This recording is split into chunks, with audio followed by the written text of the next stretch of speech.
അമ്മാ അമ്മാ കൈ നോക്കി ഫലം പറയോ അമ്മ. വള്ളി പുള്ളി വിടാതെ പറയോ അമ്മ. അമ്മാ ആരാ? എന്താ ഇവിടെ കിടന്ന് ബഹളം വയ്ക്കുന്നേ? അമ്മ നല്ല ഐശ്വര്യമുള്ള മുഖം അമ്മ. കൈ നോക്കി വരാനിരിക്കുന്ന കാര്യങ്ങൾ പറയോ അമ്മ. ദക്ഷിണയായിട്ട് എന്തെങ്കിലും തന്നാ മതി.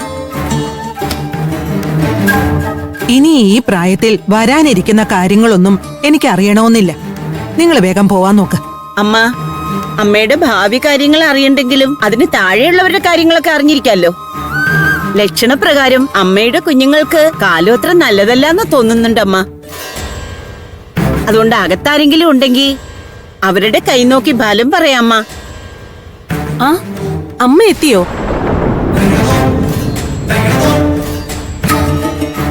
ഇതാരാമേ? ഒരു കൈനോട്ടക്കാരിയാ. എന്റെ ഭാവിയും ഭൂതവും ഒന്നും പറയേണ്ടെന്ന് ഞാൻ പറഞ്ഞു.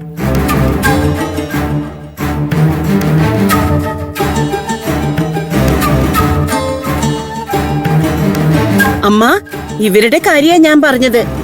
ഇത് അമ്മയുടെ മോളല്ലേ? അതെ. ലക്ഷണം കണ്ടിട്ട് കാലം അത്ര നല്ലതല്ലാന്ന് തോന്നുന്നു.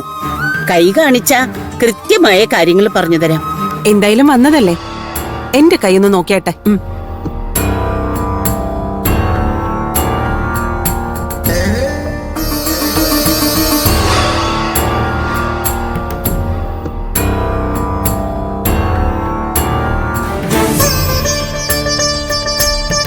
അമ്മ ഹസ്തരേഖാ പ്രകാരം ഭാഗ്യം ചെയ്ത കയ്യാ ഇത്.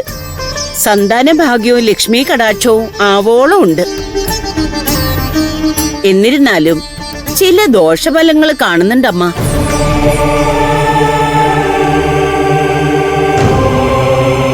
ദോഷഫലങ്ങളോ? അതേ അമ്മ. ആരിൽ നിന്നോ ബലമായി എടുത്ത വസ്തു കൈവശം സൂക്ഷിക്കുന്നത് ഇവിടെ ഉള്ളവർക്ക് അപകടമായി വരും.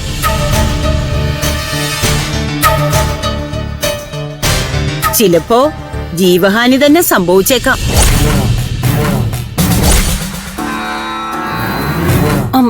ഞാനതിന് ആരിൽ നിന്നും ഒന്നും ബലമായിട്ട് എടുത്തിട്ടില്ലല്ലോ.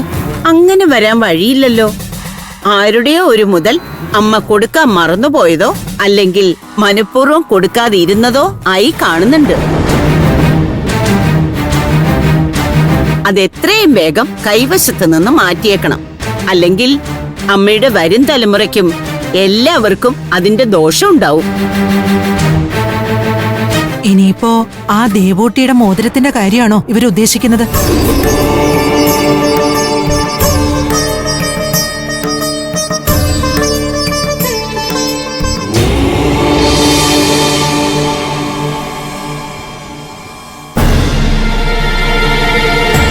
എന്തമ്മ, അങ്ങനെ എന്തെങ്കിലും അമ്മ കൈവശം സൂക്ഷിക്കുന്നുണ്ടോ?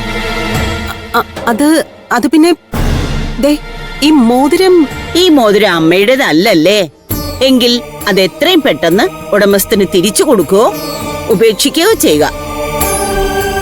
അമ്മ ഇത് കയ്യിൽ വെച്ചുകൊണ്ടിരുന്നാൽ അപകടങ്ങൾ സംഭവിക്കും. ഞാൻ പറഞ്ഞല്ലോ, ചിലപ്പോ ജീവന് തന്നെ അത് ആപത്തായിരിക്കും. അത് ആ കൊച്ചിന് എന്നെ തിരിച്ചു കൊടുത്തേക്ക്. വെറുതെ എന്തിനാ അനർത്ഥങ്ങൾ വരുത്തി വെക്കുന്നേ?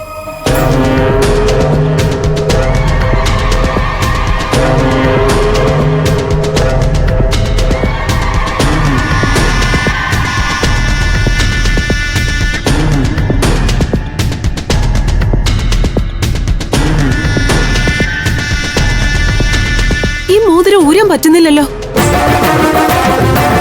അയ്യോ, അതാ ഞാൻ പറഞ്ഞത്. ഈ മോതിരം വിരലിലിട്ടാൽ അമ്മയ്ക്ക് വല്ലാത്ത കഷ്ടകാലം. അയ്യോ, എന്റെ ഭഗവതി. മൂകാംബിക അമ്മയെ മനസ്സിൽ ധ്യാനിച്ച് ഇതെങ്ങനെങ്കിലും ഒഴിവാക്ക്.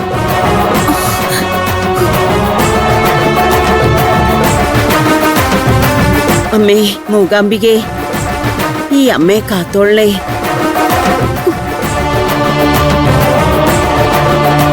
എന്നാ ഞാൻ പോവാ. അല്ല, ദക്ഷിണയൊന്നും വേണ്ടേ? വേണ്ടമ്മ. എന്റെ കഷ്ടകാലമൊക്കെ മാറിയിട്ട് ഞാൻ പിന്നെ ഒരു നാള് വരുമ്പോ നിങ്ങൾ സന്തോഷമായിട്ട് എനിക്ക് ദക്ഷിണ തന്നാ മതി.